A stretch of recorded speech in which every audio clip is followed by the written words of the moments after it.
ఈరోజు బ్రేక్‌ఫాస్ట్‌లోకి పొట్టికలైతే తయారు చేస్తున్నామండి. అయితే బయట మనకి దొరుకుతాయి. కానీ అంటే ఇది ఎక్కువ ఆంధ్ర సైడ్ ఎక్కువ దొరుకుతాయి. మా ఆయన ఎప్పుడు చెప్తూ ఉంటారు, "నిన్ను సంక్రాంతికి తీసుకెళ్తే పొట్టికలు తినిపిస్తానని." అయితే ఎప్పుడు వెళ్ళినా కూడా అన్ని షాపులు క్లోజ్ చేసే ఉంటాయండి. ఏ రోజు కూడా నేను తినలేదు. అయితే ఈసారి కొద్దిగా పిండుంటే నేను చేస్తానని చెప్పేసి మా ఆడపడుచు అయితే చేస్తున్నారు.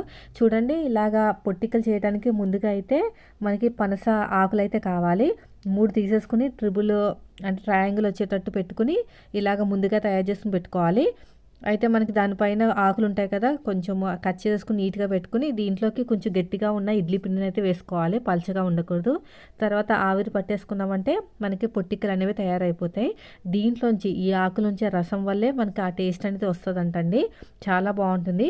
ఫైనల్‌గా అయితే అది ఉడికిందో లేదో తెలియాలంటే ఒక చిన్న పుల్లతోటి ఇలా చూసుకుంటే సరిపోతుంది.